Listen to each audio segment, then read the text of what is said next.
11 నుండి 18 వచనాల వరకు ఉన్నటువంటి భాగాన్ని చదువుకుందాం.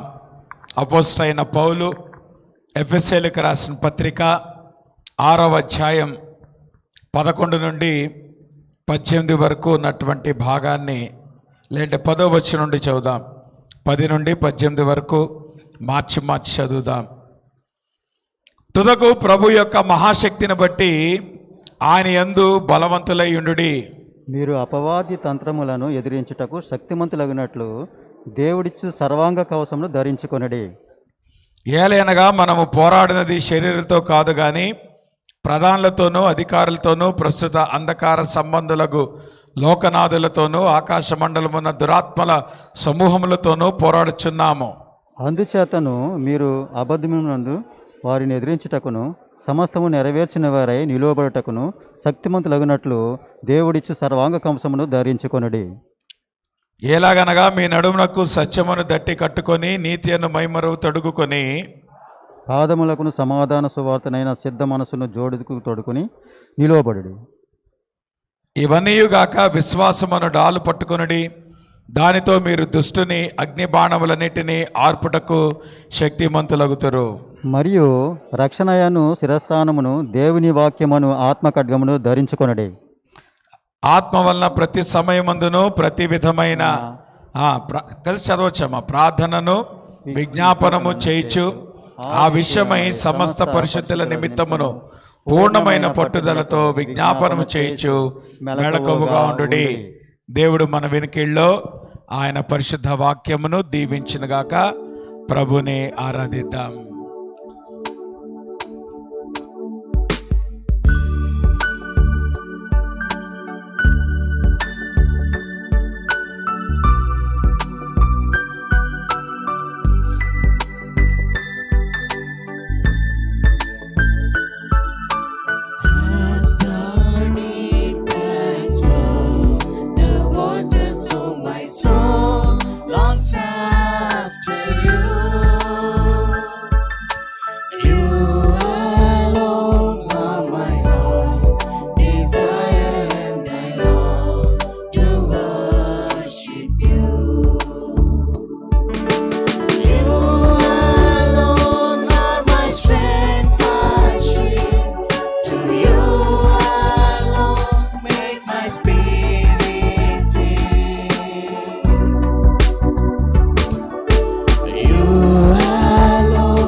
నిన్ను సన్నుతింతును నా యేసయ్యా నిన్నారాధింతును నా రక్షకా నిన్ను సన్నుతింతును నీ వంటి వారు మరి లేరు ఇలలోనా నీవుంటే చాలు నా చిన్ని మదిలోనా నీ వంటి వారు మరి లేరు ఇలలోనా నీవుంటే చాలు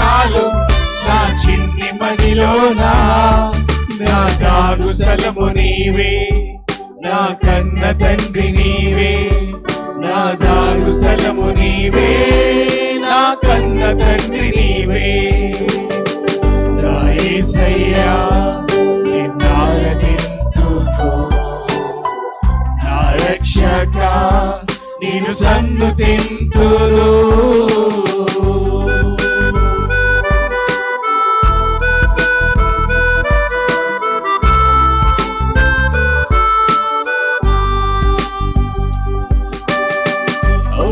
ఒంటరినైనా నాదు బ్రతుకులో తోడై నీడగా నిలచితివే హృదయమే వేదనతో నిండగా హక్కున నీదరి చేర్చితివే ఒంటరినైనా నాదు బ్రతుకులో తోడై నీడగా నిలచితివే హృదయమే వేదనతో నిండగా హక్కున నీదరి చేర్చితివే నా ప్రియుడా నా రాజా నా యేసు రాజా నా ప్రియుడా నా రాజా నా యేసు రాజా నా దాగు స్థలము నీవే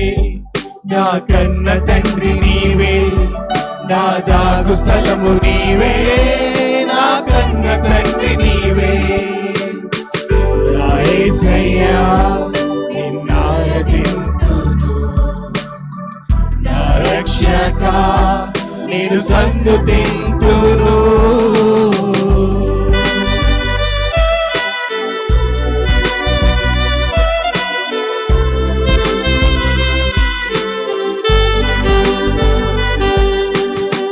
నిన్ను చేరే అర్హతలేని నాకు ఆశ్రయమిచ్చితివే నీ దురుదిలో స్థానమిచ్చి సాక్షిగా నన్ను నిలిపితివే నిన్ను చేరే అర్హతలేని నాకు ఆశ్రయమిచ్చితివే నీ దురుదిలో స్థానమిచ్చి సాక్షిగా నన్ను నిలిపితివే నా ప్రభువా నా దేవా నా ప్రాణనాథా నా ప్రభువా నా దేవా నా ప్రాణనాథా నా దాగు స్థలము నీవే నా కన్న తండ్రి నీవే నా దాగు స్థలము నీవే నా కన్న తండ్రి నీవే నా యేసయ్యా నిన్నారాధింతును నా రక్షక నిన్ను సన్నుతింతును నా యేసయ్యా నిన్నారాధింతును నా రక్షక నిన్ను సన్నుతింతును నీ వంటి వారు మరి లేరు ఇలలోనా నీవుంటే చాలు నా చిన్ని మదిలోనా నీ వంటి వారు మరి లేరు ఇలలోనా నీవుంటే చాలు నా చిన్ని మదిలోనా నా దాగు స్థలము నీవే నా కన్న తండ్రి నీవే నా దాగు స్థలము నీవే నా కన్న తండ్రి నీవే అందరూ కలిసి ప్రభుని ఆరాధిద్దాం. హల్లెలూయా హల్లెలూయా స్తోత్రం స్తోత్రం స్తోత్రం ప్రభువా. అర్హత లేని మా జీవితాల్లో నిన్ను ఆరాధించి అర్హత ఇచ్చిన గొప్ప దేవా మీకు వందనాలు. మీరిచ్చిన రక్షణ బట్టి ప్రభా మీకు వందనాలు. మీరిచ్చిన సంఘమును బట్టి ప్రభా మీకు వందనాలు. మీరిచ్చిన సహవాసమును బట్టి ప్రభా మీకు వందనాలు. మిమ్మల్ని తండ్రి అని పిలిచే యోగ్యత ఇచ్చిన గొప్ప దేవా మీకు వందనాలు. అందరం కలిసి ప్రభువుని ఆరాధిద్దాం. హల్లెలూయా, హల్లెలూయా. స్తోత్రం, స్తోత్రం, స్తోత్రం ప్రభా. ఉదయకాల సమయంలో నీ నామాన్ని హెచ్చిస్తున్నాం, నిన్ను ఘనపరుస్తున్నాం. ప్రభు యొక్క గొప్ప లక్షణాలు బట్టి ప్రభువుని ఆరాధిద్దాం. ప్రభు చేసిన మేళ్లను బట్టి ప్రభువుని ఆరాధిద్దాం. ఎవరో ఒకళ్ళు గట్టిగా ప్రభువుని ఆరాధించండి. మిగతా వాళ్ళు ఆరాధనలో ఏకీభవిద్దాం.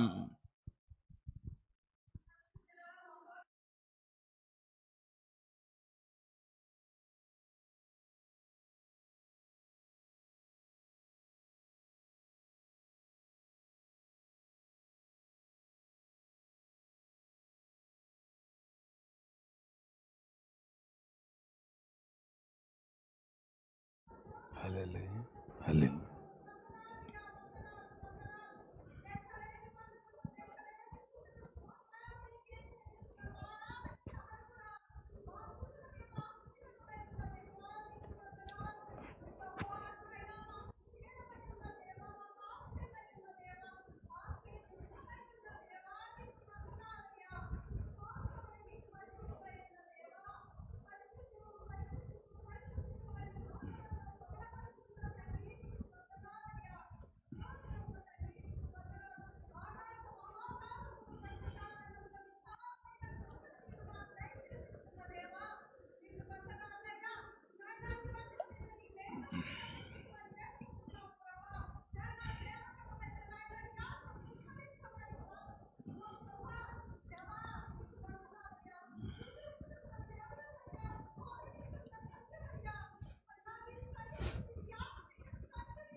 ప్రేంగలిన్ మా ప్రభా, మీ యొక్క పరిశుద్ధ నామానికి స్తుతులు, స్తోత్రాలు, వందనాలు. ఇప్పటి వరకు ప్రభా మా పాటల ద్వారా, మా అర్పణ ద్వారా మా ఆరాధనను స్వీకరించిన గొప్ప దేవా, ఈ సమయంలో ప్రభా నీ వాక్యాన్ని మేము ధ్యానించిన ఎండగా ప్రభా నీ వాక్యాన్ని ప్రభా మరి తెరచి చూస్తుండగా దేవా మీరే మాతో మాట్లాడండి ప్రభా. నాలో ఏ యోగ్యత లేదు కానీ ప్రభా నీ సిలువ చాటును మరుగుపరిచి ప్రభా విలువైనటువంటి మీ మాటలు మీరు మాకు దయచేసి ప్రభా మమ్మల్ని బలపరిచి మీరే ఘనత, మహిమ, ప్రభావాలు పొందమని యేసు నామంలో ప్రార్థిస్తూ నామ తండ్రి, ఆమేన్. దయచేసి కూర్చోనండి.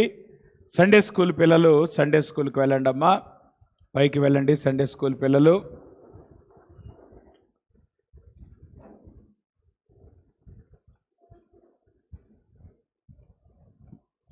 మంచిది. మనందరికీ తెలిసినటువంటి వాక్య భాగమే ఎఫెసీయులకు రాసిన పత్రిక 6వ అధ్యాయంలో నుండి. ఆ మాటకు వస్తే కొన్ని వారాల క్రితం మరి స్త్రీల కూడికలో చాలా డీటెయిల్డ్గా ఈ భాగాన్ని వాళ్ళు ధ్యానం చేశారు. ఆల్మోస్ట్ 1 ఇయర్ స్టడీ చేశారు దీని గురించి. కాబట్టి ఒకవేళ మీకు ఇంకా ఎడిషనల్ ఇన్ఫర్మేషన్ కావలిస్తే ఆన్లైన్లో ఆ స్త్రీల కూడికలు ఉన్నాయి కనుక ఈ భాగాన్ని అర్థం చేసుకోవటానికి ఇంకా మీకు చాలా అవకాశం ఉంటుంది. అయితే ఈరోజు నేను ఇదే భాగంలో నుండి ఒక్క అంశాన్ని తీసుకొని నేను ధ్యానం చేయటానికి ఇష్టపడతా ఉంటున్నాను. ఎందుకు స్పిరిచువల్ వార్ఫేర్ గురించి రాయబడింది, ఎందుకు మనము ఈ యొక్క యుద్ధోపకరణాలని మనం ఎందుకు ధరించుకోవాలి, దానిలో ప్రధానంగా ప్రార్థన యొక్క ప్రాధాన్యత ఏంటి అనేటువంటి విషయాన్ని ఈ భాగంలో మనం ధ్యానం చేసుకోబోతున్నాం. దీనికి నేను పెట్టినటువంటి టైటిల్ ఏంటంటే stand firm in the evil days. తెలుగులో ఆపద్దినమందు అనేటువంటి మాట మనం చూస్తాం. సో ఆపద్దినమందు దృఢముగా స్థిరముగా నిలబడుట ఏ రకంగా సాధ్యమవుతుందో దానికే దేవుడు మనము ఈవిల్ డేస్ అనేటువంటి వస్తాయి, ఈవిల్ డేస్లో మనము ఫర్మ్గా నిలబడాలి కాబట్టే దేవుడు మనకి యుద్ధోపకరణాలని ధరించమని ఆయన చెప్పాడు.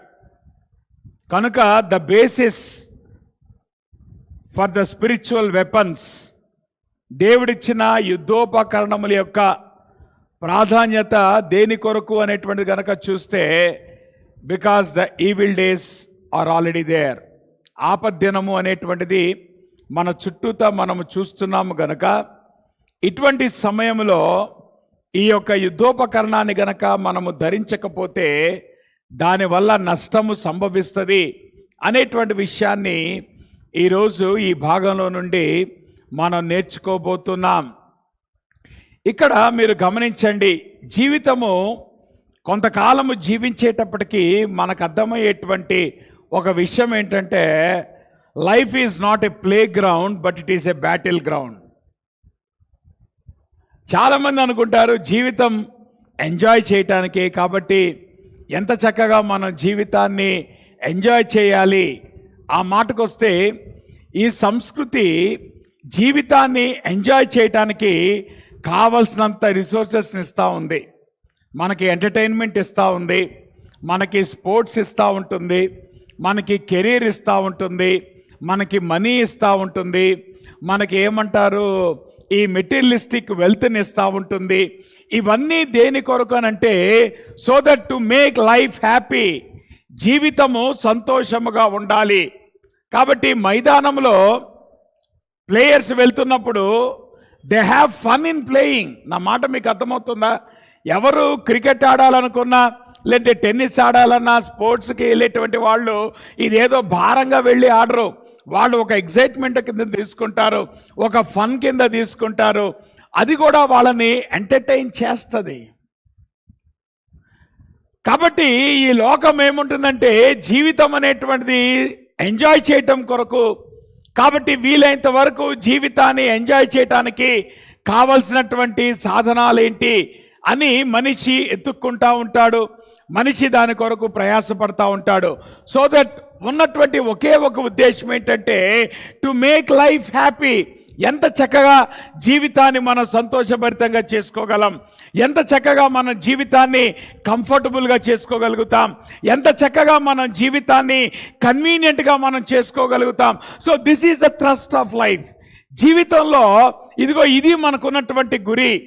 అంటే ఏ రకంగా అయినా కానీ జీవితం కంఫర్టబుల్గా ఉండాలి, జీవితము సంతోషభరితంగా ఉండాలి, జీవితము ఆనందంగా ఉండాలి అని మనము తాపత్రయపడతా ఉంటుంటే ఇప్పటికే మనకు అర్థమవుతుంది జీవితము మనం అనుకున్నంతగా సంతోషంగా ఉండదండి. జీవితంలో పోరాటాలు ఉంటాయా లేదా? Do you think that life is just a playground? Yes, in some aspects life is a playground. కొన్నిసార్లు జీవితం చాలా సంతోషంగా ఉంటుంది, కానీ కొన్నిసార్లు జీవితం అనేటువంటిది ఇది పోరాట భూమి, it is a battle ground అనేటువంటి విషయాన్ని మనం మర్చిపోకూడదు. అంత మాత్రమే కాదు, కొంతకాలం జీవించేటువంటి క్రమంలో మనందరికీ తెలిసేటువంటి విషయం ఏంటంటే life is not easy to handle. మనం అనుకున్నంత తేలిగ్గా జీవితాన్ని హ్యాండిల్ చేయలేం. బహుశా నేను యవనస్తుగా ఉన్నప్పుడు మనం అనుకుంటాం, ఇదిగో నేను ఇది చేయాలి, నేను ఈ రకంగా చేయాలి, ఐ కెన్ హ్యాండిల్ లైఫ్. జీవితాన్ని నేను ఛేదించగలను, జీవితాన్ని నేను మేనేజ్ చేయగలను. కానీ మధ్య వయసుకు వచ్చిన తర్వాత అర్థమవుతుంది, అరే నాయన నువ్వు కళ్ళగన్నంత తేలిక కాదు, జీవితాన్ని అంత త్వరగా నువ్వు మేనేజ్ చేయలేవు. జీవితం ఇట్ ఈస్ నాట్ ఈజీ.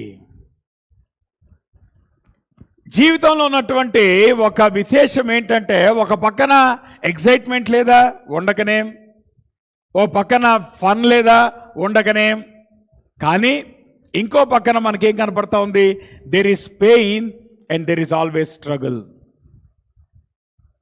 జీవితం అంతా సంతోషం కాదు, జీవితం అంతా పోరాటం కాదు. జీవితంలో సంతోషం ఉంది, జీవితంలో పోరాటం కూడా ఉంది. జీవితము సంతోషంగా వెళ్తా ఉన్నప్పుడు చాలా హ్యాపీగా ఉంటుంది మనకి.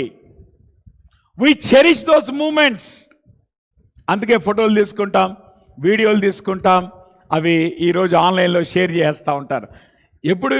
ఎప్పుడు మీరు షేర్ చేస్తారు? ఏ మూమెంట్స్ని మీరు షేర్ చేస్తారు? The moments which you cherish. ఏదైతే ఇది జ్ఞాపకం ఉండిపోవాలండి, ఇది మధుర స్మృతి.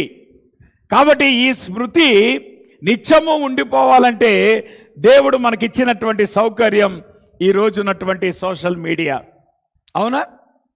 కాబట్టి you want to cherish those moments. అంతేగాని కరోనా వచ్చినప్పుడు ఎవరన్నా మీరు వాట్సాప్లో షేర్ చేశారా?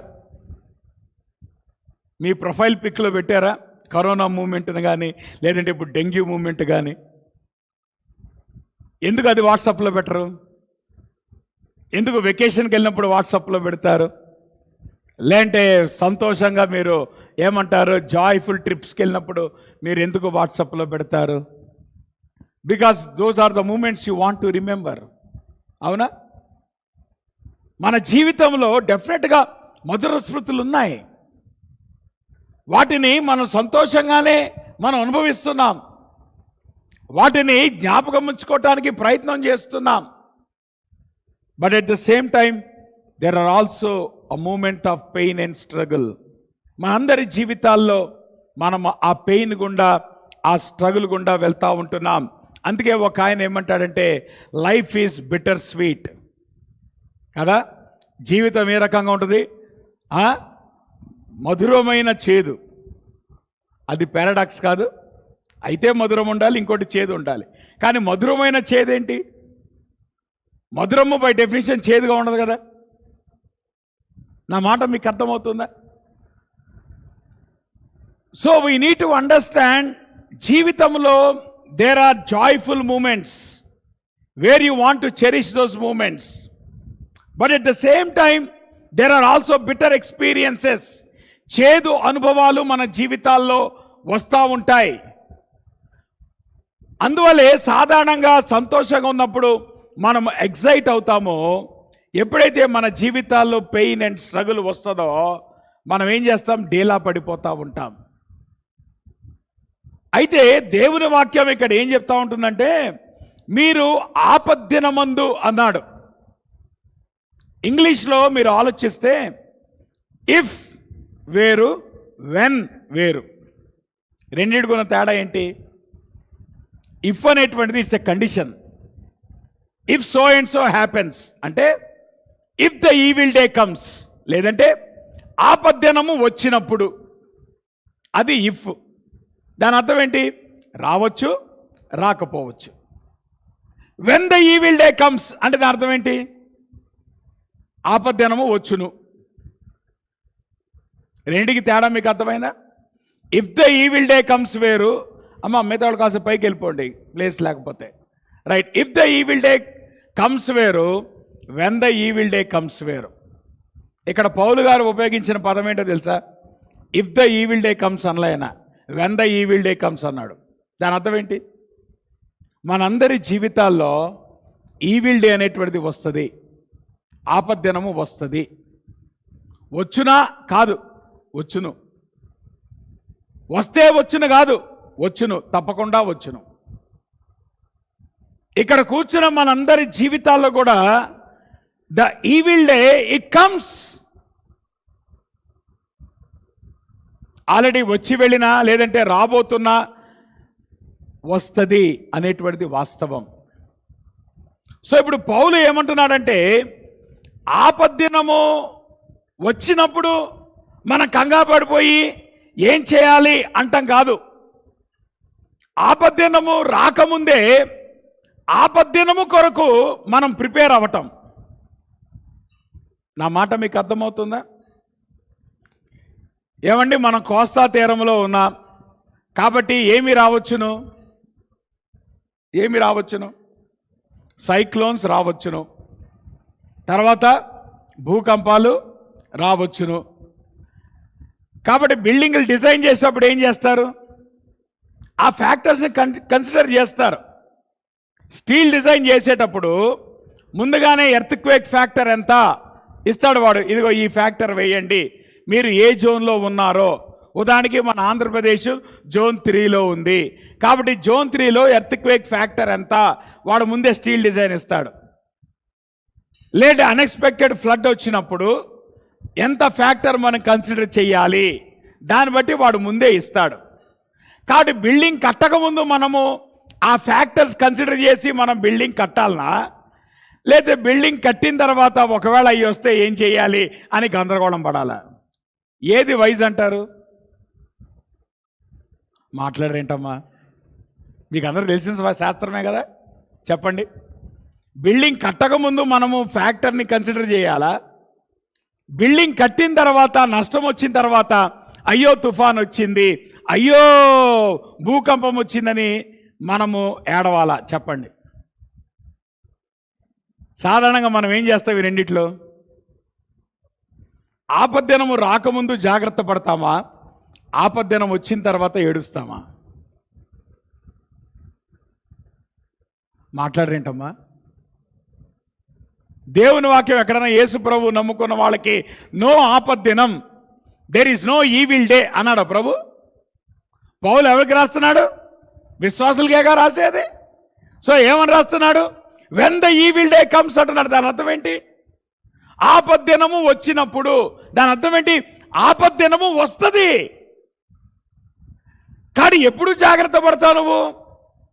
ఆపద్దినం వచ్చిన తర్వాత కంగారు పడతావా, ఆపద్దినము రాకముందే నువ్వు సిద్ధపడతావా?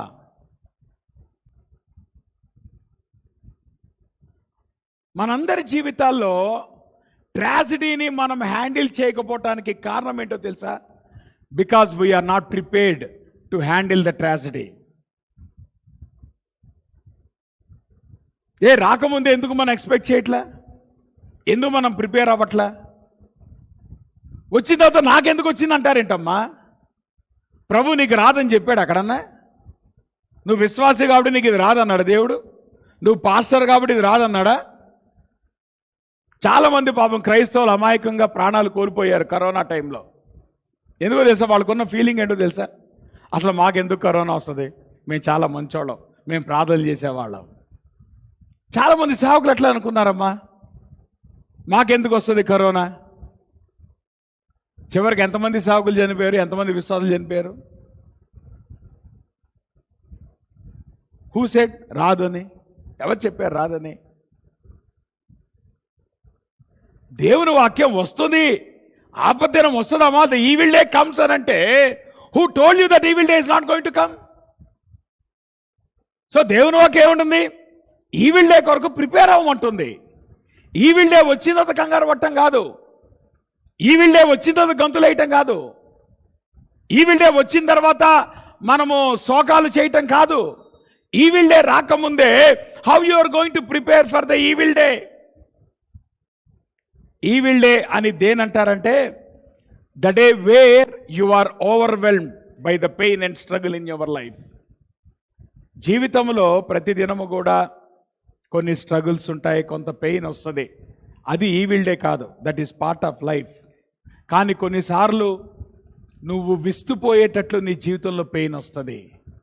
You are overwhelmed by the struggle that you are facing in life. దానిని ఈవిల్ డే అంటాం.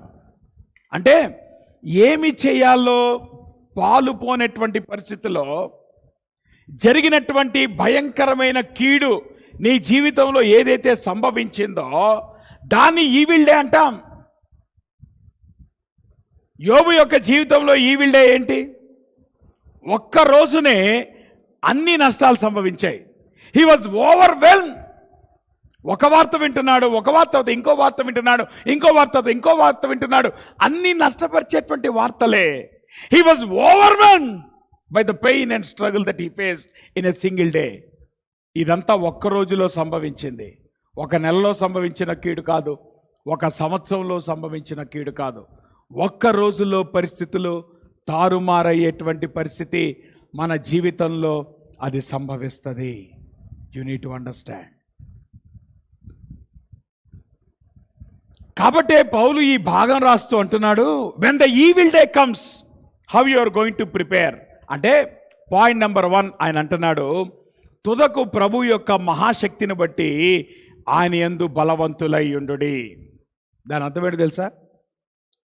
ఇటువంటి సమయం మన జీవితాల్లో సంభవించినట్టు you need the strength from God. దేవుని దగ్గర నుండి నీకు బలము కావాలి. నీ స్నేహితులు నీకు ఇచ్చే బలం సరిపోదు, నీ బంధువులు నీకు ఇచ్చే బలము సరిపోదు, నీ సంఘము నీకు ఇచ్చే బలము సరిపోదు, నీ పాస్టర్ గారు నీకు ఇచ్చే బలము సరిపోదు. ఏ బలం కావాలి? దేవుని బలం కావాలి. సో నేను అంటాను, learn to get strength from God. దేవుని దగ్గర నుండి మనము బలం పొందుకోవాలి. ప్రాబ్లం ఏంటంటే ఆపద్దినము సంభవించినప్పుడు మనము దేవునికి దగ్గరగా అవుతామా, దేవునికి దూరం అవుతామా? మాట్లాడరేంటమ్మా? అవునా? మీకు ప్రాబ్లం వచ్చినప్పుడు దేవునికి బాగా దగ్గర అవుతారా? ప్రాబ్లం లేనప్పుడు దేవుడు అంటే మీకు హ్యాపీగా ఉంటుందా? అసలు అంతెందుకు, ప్రాబ్లం రాగానే మన ముందు కోప్పడేది ఎవరిని చెప్పండి? దేవుడినే కదా. మన ముందు బ్లేమ్ చేసేది ఎవరిని? దేవుడినే కదా. నీ సోర్స్ మీద నువ్వు కోపడితే నీకు వచ్చే లాభం ఏంటి? ప్రభు అంటున్నాడు, ఈవిల్ డే వస్తుంది, ఈవిల్ డేలో you need the strength from God. కానీ ఇప్పుడు ఏం చేయాలి? నీకు సమస్య తీరేది దేవుని దగ్గరే. మరి సమస్య వచ్చినప్పుడు నువ్వు దేవుని మీద కోపపడితే నీ సమస్యకు జవాబు ఎక్కడి వస్తుంది? ఆలోచించావా? నువ్వు అలగటం వల్ల నువ్వు సంపాదించేదేంటి? దేవుని మీద నువ్వు వ్యసన పట్టాన్ని బట్టి నువ్వు సంపాదించేదేంటి? అరే, నీ సమస్యలో నుండి నువ్వు బయటపడే దేవుని యొక్క సహాయం చేతనే కదా. దేవుడు నీకు బలం ఇవ్వడానికి ఆయన ఇష్టపడుతున్నాడు కదా. సో ఇప్పుడు నువ్వేం చేస్తున్నావు? Are you running away from God or are you running towards God? దేవునికి దూరంగా పరిగెడుతున్నావా? సమస్య వచ్చినప్పుడు దేవునికి దగ్గరగా పరిగెడుతున్నావా? పౌలు అంటున్నాడు, ప్రభు యొక్క మహాశక్తిని బట్టి ఆయన యందు బలవంతులై ఉండుడి. సో స్ట్రెంగ్త్ ఎక్కడి వస్తుంది మన ఈవిల్ డేస్లో? When the evil day comes you get your strength only from God. దేవుని నుండి మాత్రమే నీకు బలం వస్తుంది. ఆ మాటకు వస్తే నేను ఒక సంగతి చెప్పనా? దేవుడు మన జీవితాన్ని ఎట్లా డిజైన్ చేశాడంటే, ఆయన మన జీవితంలో పెయిన్ అలౌ చేస్తాడు కాబట్టి ఆయనే మనల్ని కంఫర్ట్ చేయగలిగినటువంటి సామర్థ్యం కలిగిన వాడు. మన జీవితాల్లో పెయిన్ వచ్చినప్పుడు, మన జీవితాల్లో లాస్ వచ్చినప్పుడు మనం ఏ రకంగా బయటపడతామో తెలుసా? బికాస్ దేవుడు ఆయన మనల్ని ఆ రకంగా డిజైన్ చేశాడు. అందుకనే దేవుడు మాత్రమే మనల్ని ఆదరించాలి, దేవుడు మాత్రమే మనల్ని బలపరచాలి. ఫ్యాక్ట్ ఆఫ్ ద మ్యాటర్ ఏంటంటే, నీ పెయిన్ఫుల్ సిచ్యువేషన్లో it is not the people who strengthen you, it is God who strengthen you and who comforted you. అవునా కాదా? మనం అంటాం, ఏంటి పాస్టర్ గారు నాకు బాగాలేనప్పుడు ఎవరు రాలేదండి పలకరించడానికి. ఎందుకు రావాలి? వాళ్ళు ఏం చేస్తారు? వచ్చి 4 మాయ మాటలు చెప్తారు. అవునా? మాట్లాడరేంటమ్మా? నువ్వు దేనికోసం అలిగావు? నీకు ప్రాబ్లం వచ్చిందని అలిగావా? నువ్వు ప్రాబ్లం వచ్చినప్పుడు ఎవరు రాలేదని అలిగావా? అసలు నీళ్ళు తొలిచేసింది ఏంటి? ప్రాబ్లం రావటం కాదు, నాకు ఇంత ప్రాబ్లం వస్తే ఒక్కడు రాలే నా దగ్గరికి. అదేంటో మరి దేవుడు కరోనా తీసుకొచ్చి ఎవడో రాలేకుండా చేశాడు. ఏం చేయాలి మరి ఇప్పుడు? అవునా? So who can comfort you? నిజంగా దేవుడు కాదా మనల్ని ఆదరించింది? ఏమండి, హాస్పిటల్స్లో ఒంటరిగా ఉంటున్నప్పుడు జనాలు భయముతో బెక్క చచ్చిపోయారండి. Because people could not bear the loneliness. మనందరికీ నలుగురిలో ఉండటం ఇష్టం. ఆ మాటకొస్తే మనము సిక్ అయినప్పుడు నలుగురు వచ్చి పలకరించడం, బలపరచడం, ఫ్రూట్స్ ఇవ్వటం, ప్రార్థన చేయటం, ఇది మనకు అలవాటు. కానీ కరోనా వచ్చేటప్పటికి అందరూ ఒంటరిగా అయిపోయారు. ఎవరి దగ్గరికి రావటానికి వీలు లేకుండా పోయింది. అది కాదు మనం తట్టుకోలేకపోయింది. ఎందుకమ్మా కరోనా అంటే అంత భయపడ్డారు? వ్యాధి యొక్క తీవ్రతను బట్టి కాదు. ఎందుకు కరోనా అధిక శాతం చనిపోయారు? వ్యాధి యొక్క తీవ్రతను బట్టి కాదు. వ్యాధి నుండి వచ్చినటువంటి భయం, వ్యాధి నుండి వచ్చిన ఒంటరితనం. అరే నాకెవడూ లేకపోయాడే, నా ఆపద్దినములో నా పక్కన ఎవడు లేకపోయాడే అనేటువంటి బాధతో చాలామంది చనిపోయారు. బట్ నేనంటాను, those are the moments where you need the strength from God. నువ్వు ఒంటరివి కాదు, దేవుడు నీకు తోడుగా ఉన్నాడు. నేనంటాను, గతించిన 2 సంవత్సరాల్లో కూడా అటువంటి భయంకర పరిస్థితుల నుండి మనం బయటపడ్డామంటే కారణం దేవుడు కాదు. ఏమా, ఏ మనిషి మనల్ని బలపరిచాడు? ఏ సంఘము మనల్ని బలపరచగలిగింది? ఏ సేవకుడు మనల్ని బలపరచగలిగాడు? ఎవరూ రాలేకపోయారుగా మన దగ్గరికి. ఒకరింటికి వెళ్ళటానికి ఒకరికి భయం, ఒకరితో మాట్లాడటానికి ఒకరికి భయం.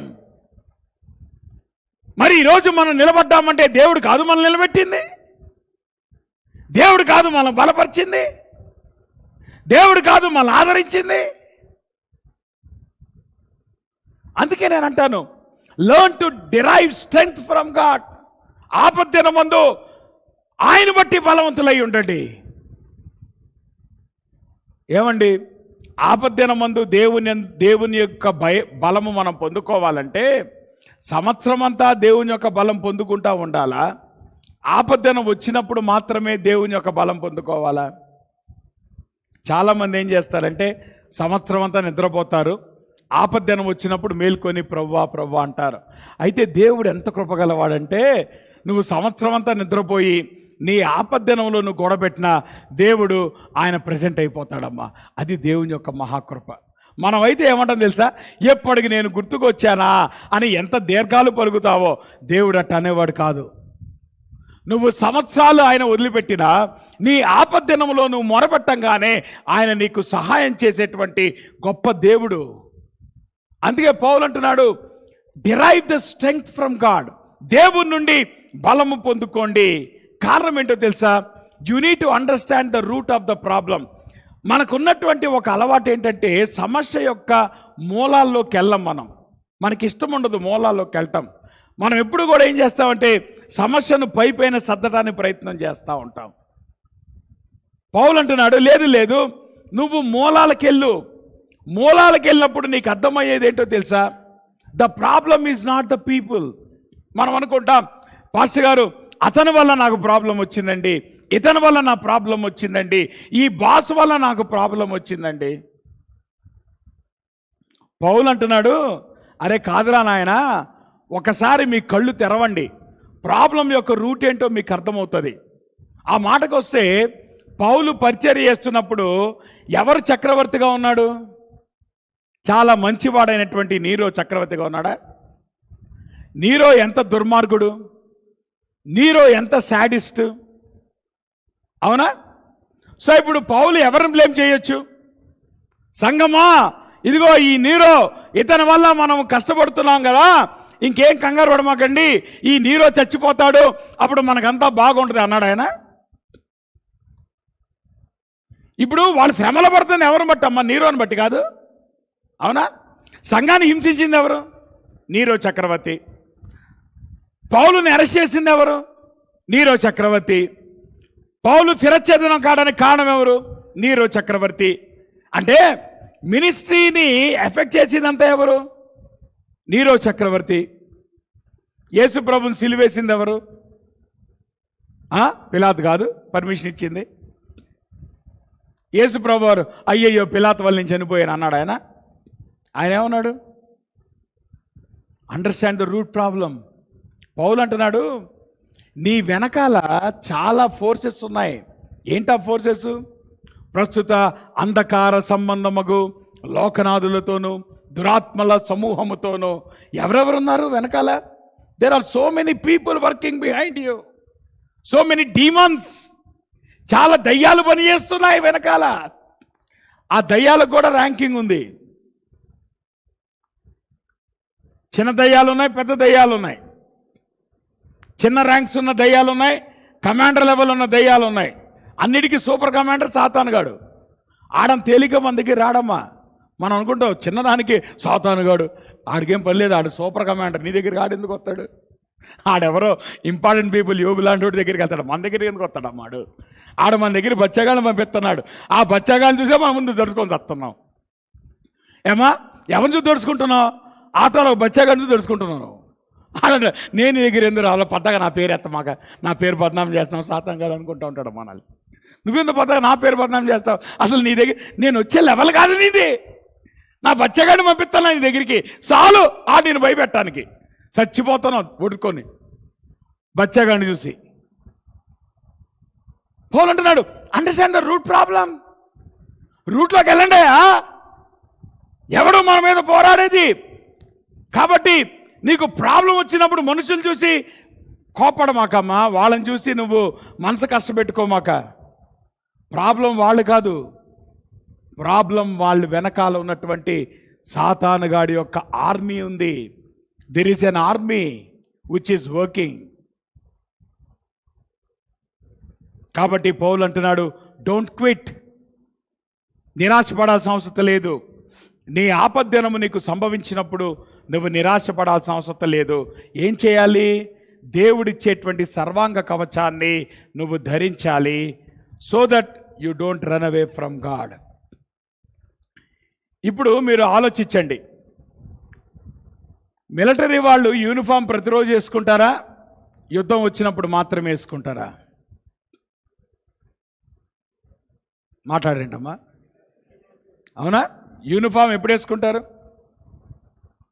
ప్రతిరోజు వేసుకుంటారు. కొన్నిసార్లు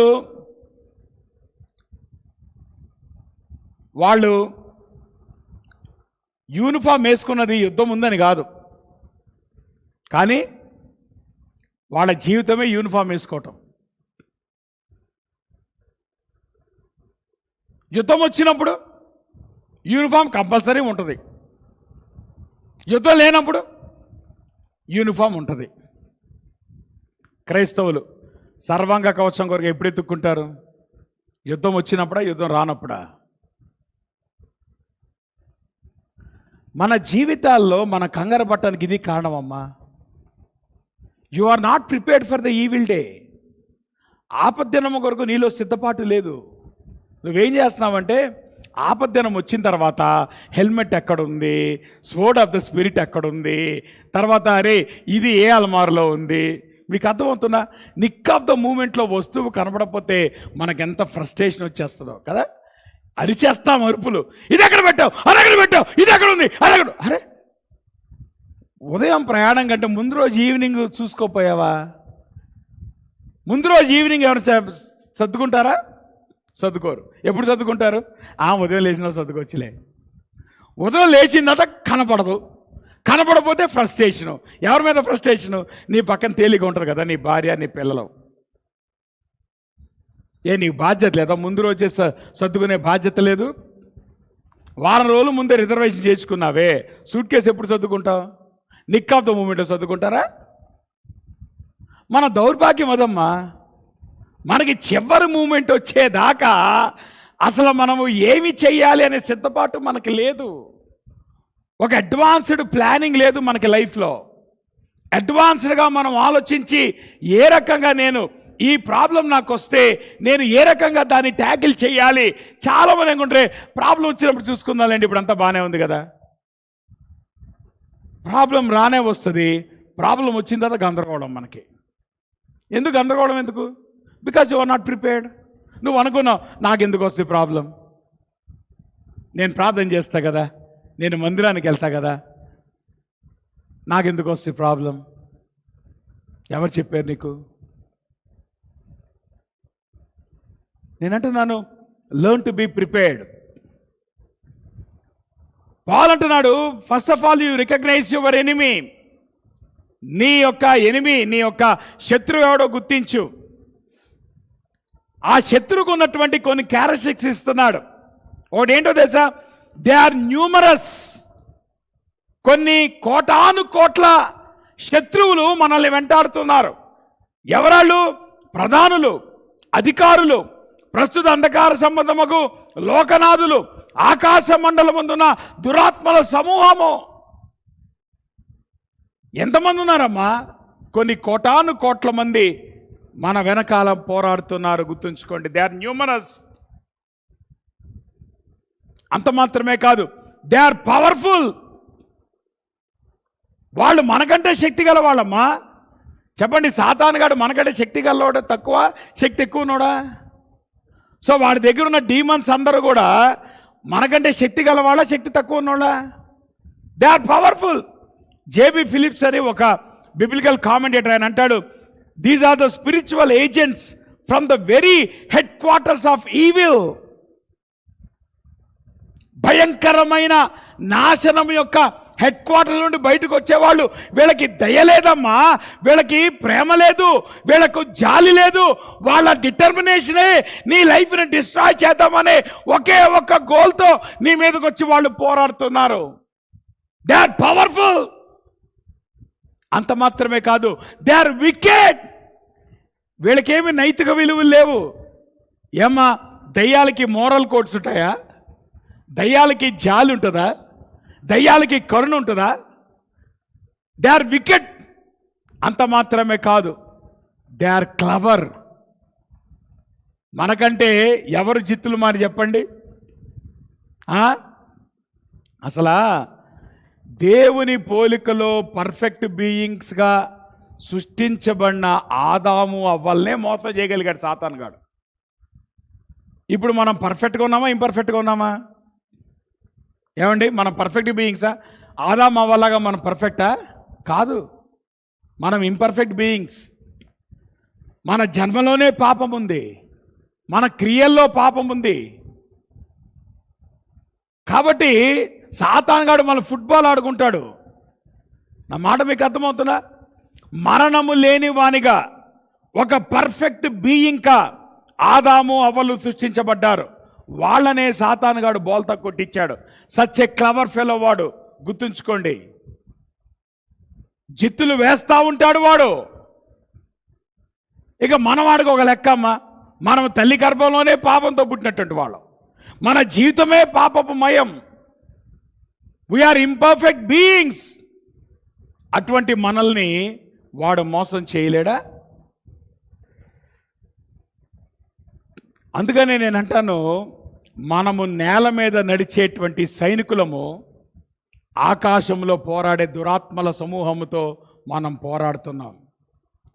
ఇది చిన్న పని అంటారా, పెద్ద పని అంటారా? అంతే కదా? ఏమంటే మనకేమైనా అజితేంద్రియ శక్తులు ఉన్నాయా? ఉన్నాయా మనకి? కేవలము నేల మీద నడిచేటువంటి కామన్ హ్యూమన్ బీయింగ్స్ మనం. ఇటువంటి శక్తి కలిగినటువంటి, యుక్తి కలిగినటువంటి, ఒక నైతిక విలువ లేనటువంటి ఆత్మల సమూహము మీద మనము పోరాటం, it's not an easy thing. అందుకే అంటున్నాడు, నీ శత్రువు ఎవరో నువ్వు గుర్తించు. పౌలుని ఇబ్బంది పెడుతున్నటువంటి వాడు నీరో కావచ్చు, కానీ పౌలు నీరోని చూసి వ్యసన పట్ల, నీరో వెనకాల ఉన్నటువంటి సాతాను యొక్క సమూహాన్ని చూసి లేద్దాం, పోరాడదాం అని అంటున్నాడు. మనం ఎప్పుడైతే సాతానుగాడు ఎవరో గుర్తిస్తామో, శత్రువుని గుర్తిస్తామో, శత్రువుని లైట్గా తీసుకో. ఎప్పుడైతే దేవుని యొక్క సర్వాంగ కవచాన్ని నువ్వు తీసుకుంటావో, నువ్వు యుద్ధంలోకి వెళ్ళటానికి నువ్వు సన్నద్ధుడుగా ఉంటావు. ఎప్పుడైతే దేవుని యొక్క శక్తితో నువ్వు యుద్ధంలోకి వెళ్తావో, నువ్వు ఓడిపోయే ఛాన్స్ లేదు. ఎందుకు? దేవుడు నీ పక్షంగా ఉంటాడు కాబట్టి. అందుకే నేను అంటాను, don't live on the strength of yesterday. నిన్న బాగా ప్రార్థన చేసుకున్నాను, సరిపోదు. నిన్న ప్రార్థన ఈరోజు సరిపోదు. సంవత్సరం క్రితం నువ్వు చేసుకున్న ప్రార్థన, సంవత్సరం క్రితం నువ్వు ఇచ్చిన చందా, లేదా సంవత్సరం క్రితం నువ్వు చర్చిలో నువ్వేదో యాక్టివిటీలో పార్టిసిపేట్ చేసింది, అది సరిపోదు. బికాజ్ సాతానుగాడు సంవత్సరానికి ఒకసారి వస్తాడా? సాతానుగాడు దయ్యాల్ని సంవత్సరానికి ఒకసారి పంపిస్తాడా? అందరు దడిసిపోతున్నట్టు ఉన్నారు. ఏ కంగారు పడమాకడమ్మా, దయ్యాల గురించి మనం కంగారు పడక్కల్లా. అర్థమవుతున్నా? కాదు, ఉన్నాయని జాగ్రత్త పడండి, అంతేగాని మీరు భయపడ్డారని చెప్పట్లా. నా మాట మీకు అర్థమవుతుందా? వాడు సంవత్సరానికి ఒకసారి వచ్చేవాడు కాదు, ముహూర్తం చూసుకొని వచ్చేవాడు కాదు, ఎప్పుడు పడితే వాడు వస్తాడు. కాబట్టి నిన్న బైబిల్ చదువుకున్నానంటే మరి ఈరోజు ఏం చేసా ఉంటాడు దేవుడు. నిన్న బైబిల్ చదువుకుని నిన్నటి సరిపోయింది, నిన్న ప్రార్థన చేసింది నిన్నటి సరిపోయింది, పోయిన వారం నువ్వు ఉపవాసం ఉంది పోయిన వారం సరిపోయింది. మరి ఈ వారం సంగతి ఏంటమ్మా, ఈరోజు సంగతి ఏంటి? ఏమండి, మీరు పోయిన వారం ఫుడ్తో ఈ వారం బతికేస్తున్నారా? మాట్లాడరండి అమ్మా. ఎంతమంది పోయిన వారం ఫుడ్ తీసుకొని ఈ వారం ఉపవాసం చేస్తున్నారు చెప్పండి? మరి అక్కడ మట్టికి మనం కాంప్రమైజ్ అవ్వం. అవునా?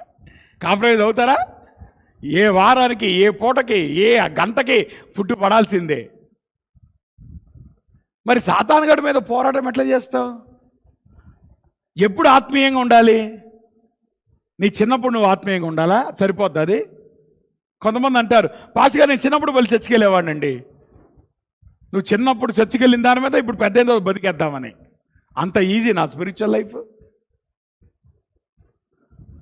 మా ఆవిడ బాగా ప్రార్థన చేస్తాండి, మా నాయన బాగా ప్రార్థన చేస్తాండి అంటే వాళ్ళ ప్రార్థనల మీద బతికే అంత ఈజీ నా స్పిరిచువల్ లైఫ్? దాని అర్థం ఏంటంటే నీ శత్రువు ఎవరో నీకు అర్థం కాల, అందుకనే చాలా ఈజీగా తీసుకుంటున్నావు శత్రువుని. Be careful.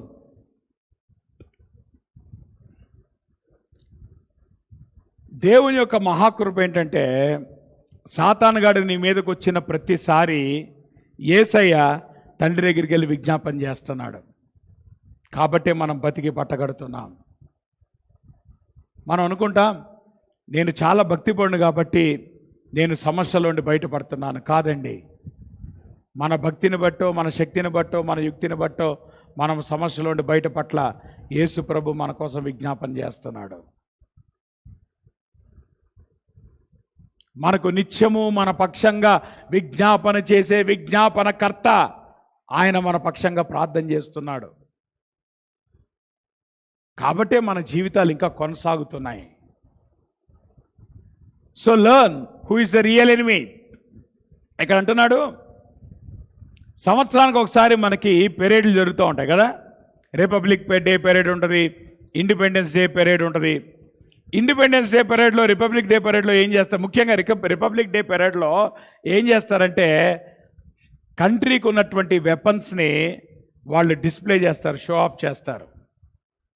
Because it's a parade. యుద్ధంకి వచ్చినప్పుడు పనిముట్లను షో ఆఫ్ చేయరు, పనిముట్లను వాడతారు. You use the weapons, you display the weapons when you are in parade, but you use the weapons when you are in a war. So దాని అర్థం ఏంటి? ఎప్పుడు వెపన్స్, యూనిఫామ్ మన పక్కనే ఉండాలి. సందర్భాన్ని బట్టి either you display or you fight. అంతేగాని అప్పుడు నువ్వు వెతుక్కోవడం ప్రారంభించావనుకో, అమ్మో కత్తి ఎక్కడుంది, డాల్ ఎక్కడుంది అని నువ్వు యుద్ధం వచ్చిన తర్వాత నువ్వు వెతుక్కుంటా వెళ్తే నువ్వు యుద్ధం నుండి బయటపడలేవు.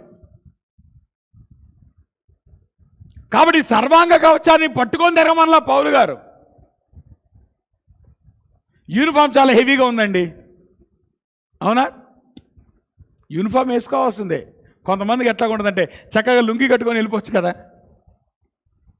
అవునా? లుంగి అయితే ఫ్రీగా ఉంటుంది. ఏది ఫ్రీగా ఉండదు? పద్దాగా uniform. No no no no, you are expected to wear the uniform. అవునా?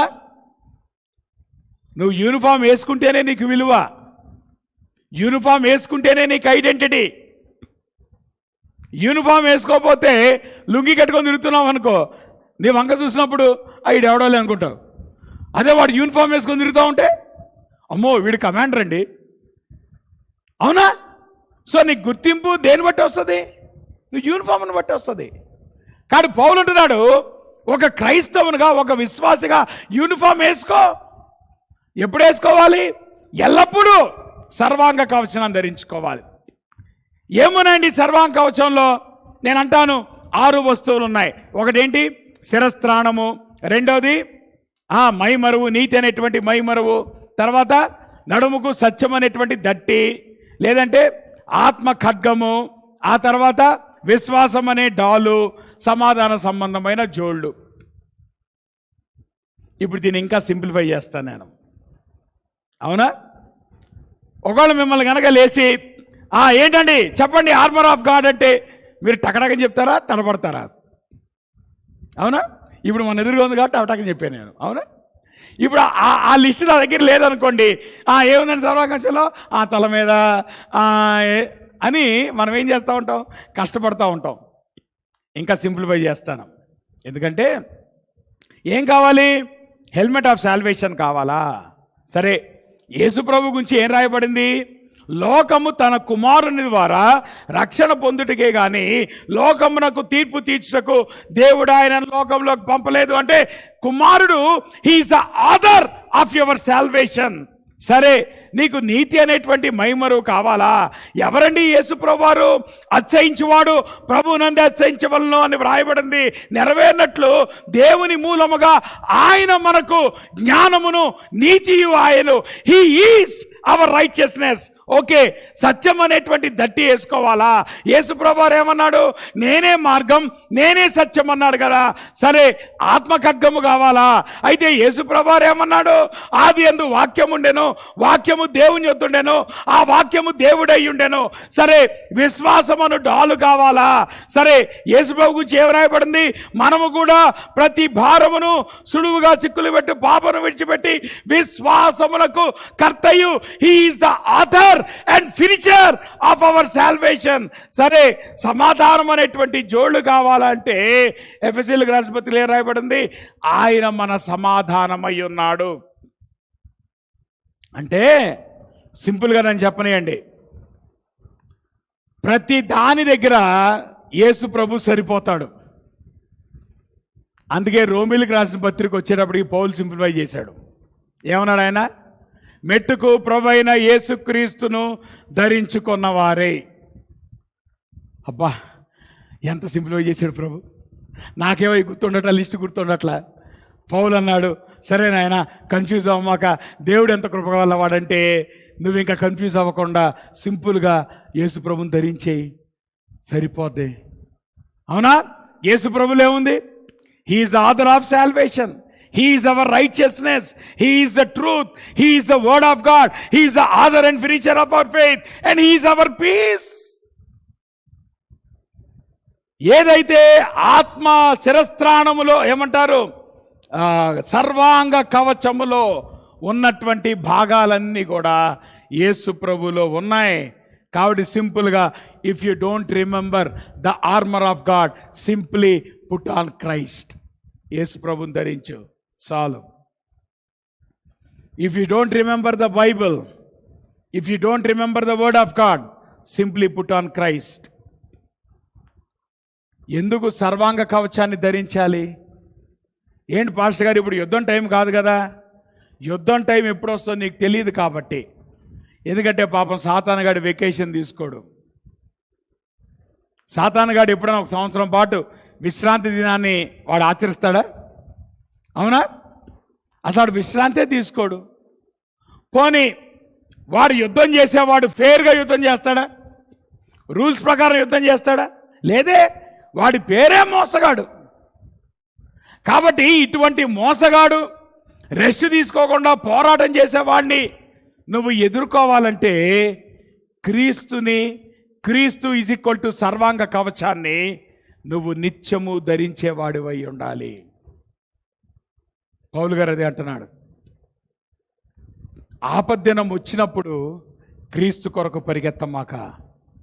ఆపద్దినము రాకముందే క్రీస్తుని ధరించుకో.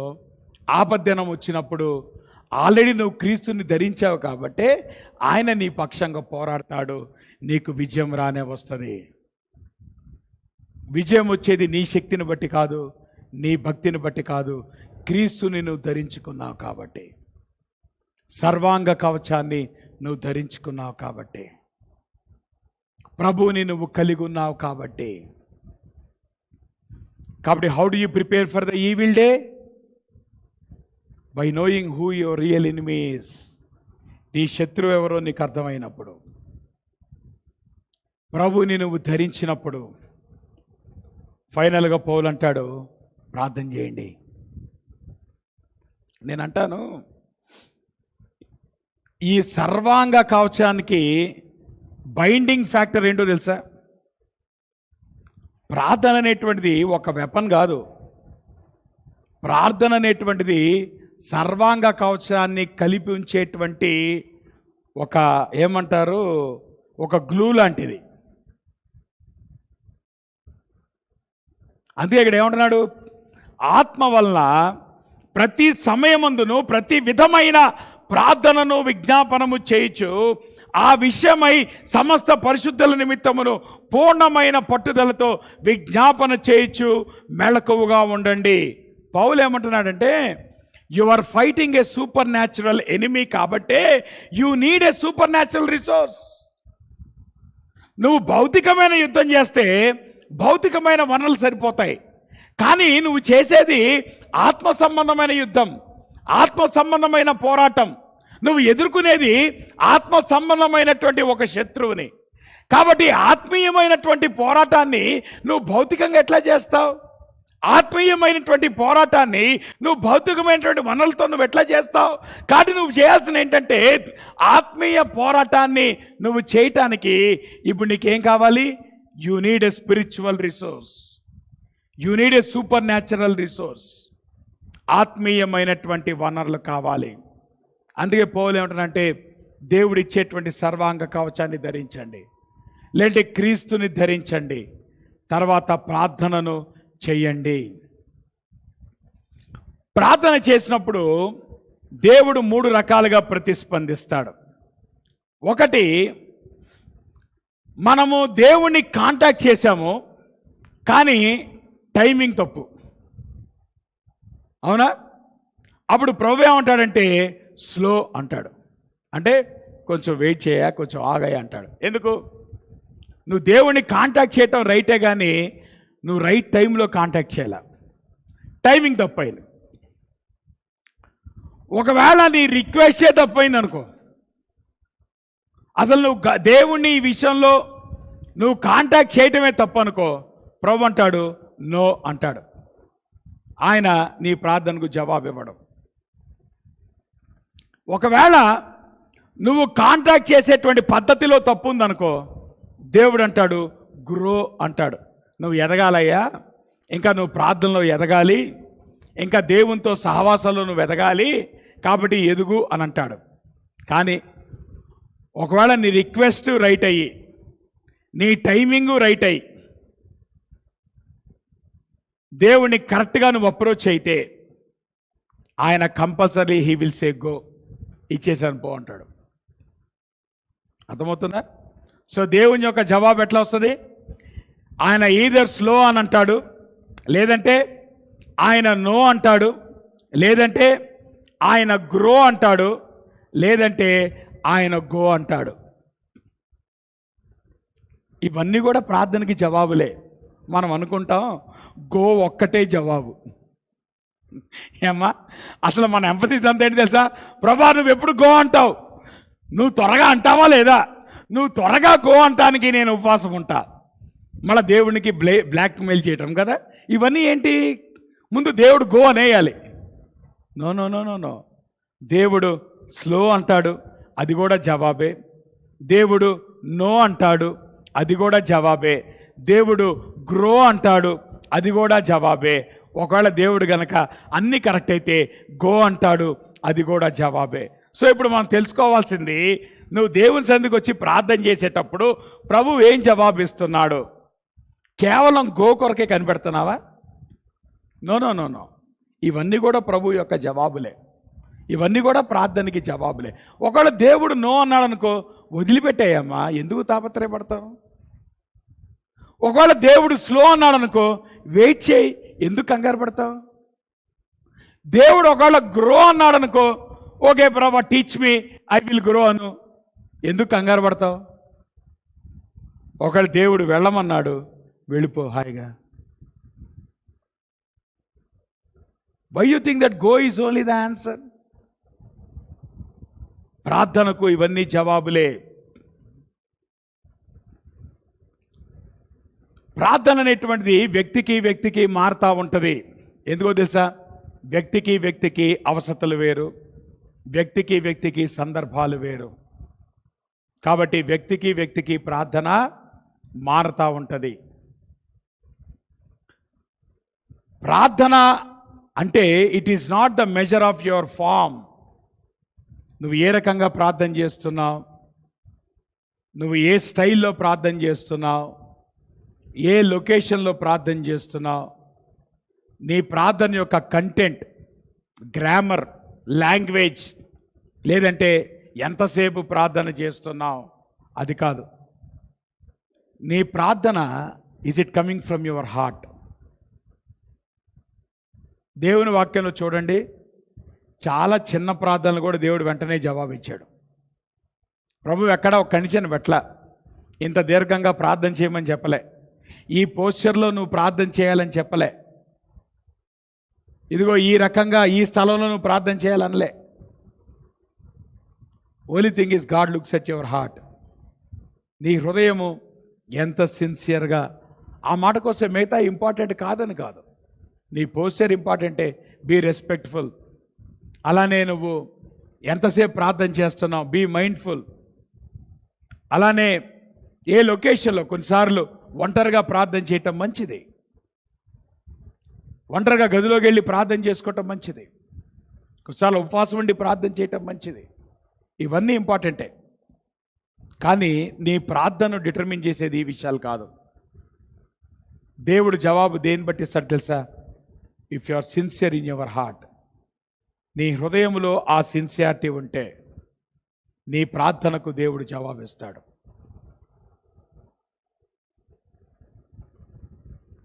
పౌలు ఇక్కడ అట్లీస్ట్ 4-5 విషయాలు చెప్తున్నాడు ప్రార్థన గురించి. ఒకటి అంటున్నాడు, అన్ని సమయాల్లో ప్రార్థన చేయండి. అంటే అర్థం ఏంటంటే, when ever you feel the need to pray, go head and pray. దీనికి ఒక టైం ఏం లేదు. మాకు శనివారం రాత్రి ప్రార్థన కాబట్టి అప్పుడే ప్రార్థన చేస్తాం, లేదా శుక్రవారం మార్నింగ్ ప్రార్థన కాబట్టి అట్ట కాదు. ఎప్పుడు దేవుడు నీ హృదయం మీద ప్రార్థన చేసే భారం ఉంచితే అప్పుడే ప్రార్థన చేయి. ఏ సమయంలో దేవుడు నీ హృదయం మీద భారం ఉంచుతాడో అప్పుడే ప్రార్థన చేయి. అంటే అన్ని సమయాల్లో ప్రార్థన చేయి. ఎలా ప్రార్థన చేయాలి? ఆత్మయందు ప్రార్థన చేయి. దాని అర్థం ఏంటి? నువ్వు చేసేటువంటి ప్రార్థన it should be under the influence of the holy spirit. అంత మాత్రమే కాదు, మెలకువగా ఉండి ప్రార్థన చేయి. మెలకువగా ఉండటంలో 2 రకాలైనటువంటి మెలకు ఉంది. ఒకటి, మనకు బయట కంపెనీల దగ్గర సెక్యూరిటీ గార్డులు ఉంటారు, వాళ్ళు కూడా మెలకువగా ఉంటారు. బార్డర్ మీద ఉన్నటువంటి సైనికులు వాళ్ళు మెలకువగా ఉంటారు. చెప్పండి, వీళ్ళిద్దరిలో ఎవరు మెలకువగా ఉంటారు? కంపెనీ దగ్గర పనిచేసే సెక్యూరిటీ గార్డు మెలకువగా ఉంటాడా? బార్డర్ మీద ఉన్నటువంటి సైనికుడు యుద్ధం మెలకువగా ఉంటాడా? ఎవరుంటారు? సో ఇప్పుడు ఏ మెలకు కావాలి? ఈడు నైట్ వాచ్మెన్నే పేరు, కానీ శుభ్రంగా నైట్ నిద్రపోతాడు. ఈడు పేరుకు మటుకి నైట్ వాచ్మెన్. అవునా? నైట్ వాచ్మెన్ లేచి ఉంటాడా? అటువంటి మెలకు కాదమ్మా కావాల్సింది. యుద్ధ భూమిలో ఉన్నటువంటి సైనికుడు. ఎందుకు? సర్వాంగవచాన్ని ఎవరు ధరించుకుంటాడమ్మా?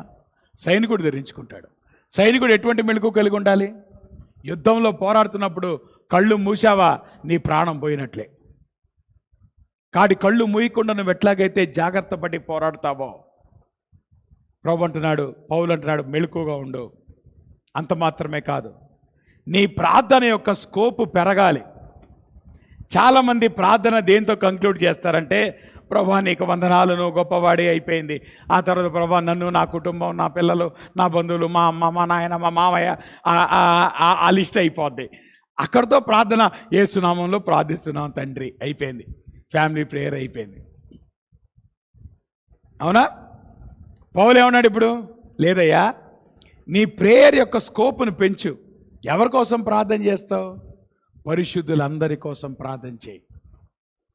అంటే ప్రతిరోజు మీ ఫ్యామిలీ ప్రేయర్లో చర్చ్ ప్రేయర్ లిస్ట్ పెట్టుకొని ప్రార్థన చేయండి.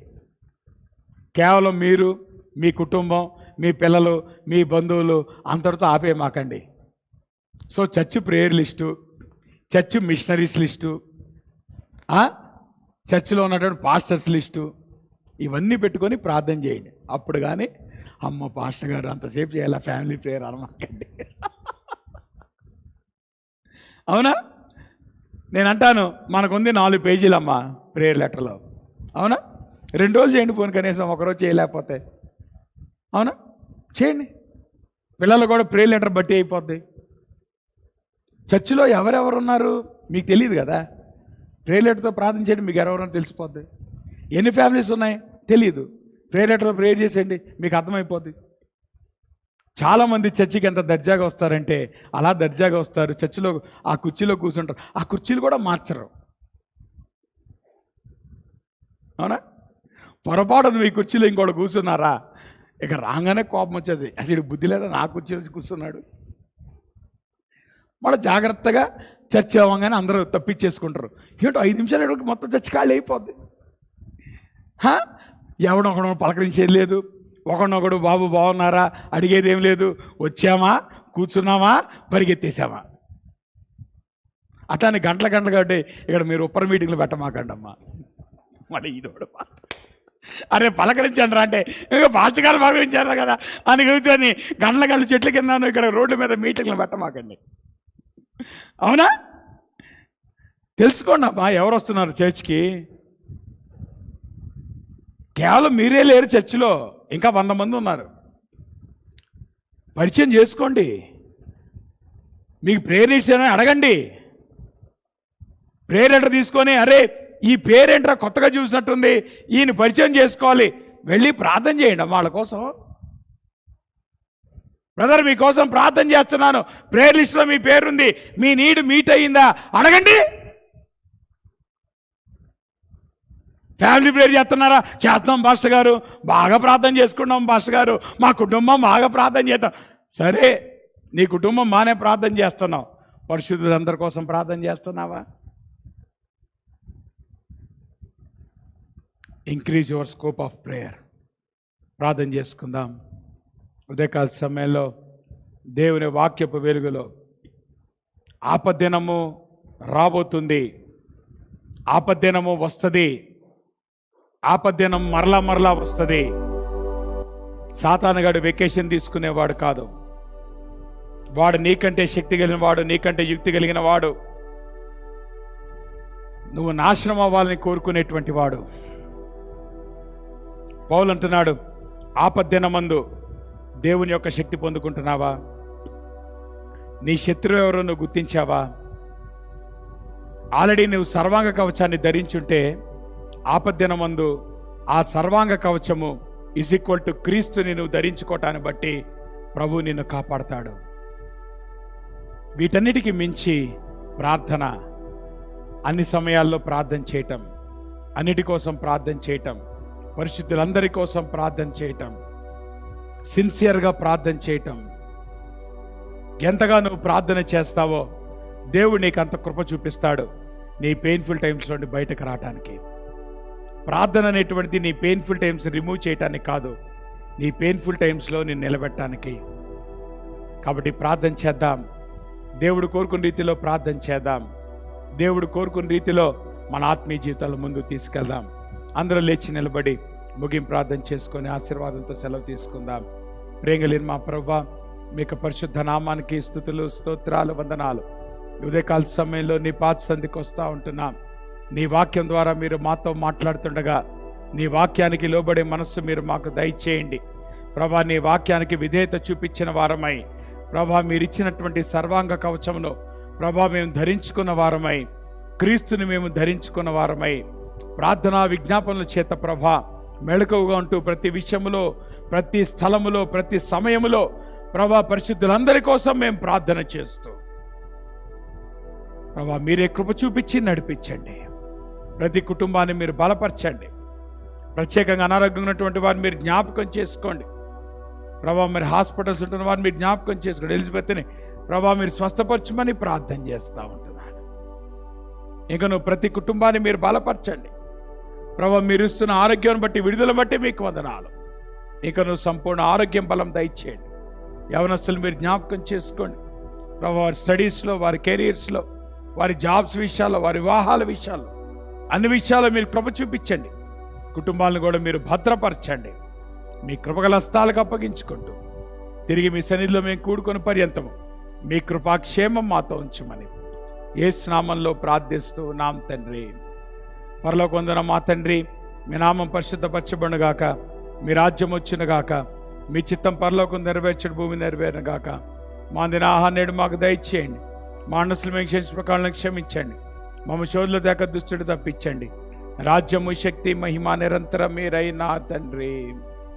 మన తండ్రి అయిన దేవుని యొక్క ప్రేమయు, కుమారుడు యేసుక్రీస్తు వారి కృపయు, పరిశుద్ధాత్మ యొక్క అన్యోన్య సహవాసం ఇప్పుడు మనకు సదాకాలము తోడయ్యుండి ఆయన రాకడ పర్యంతము భద్రపరిచి నడిపించునుగాక.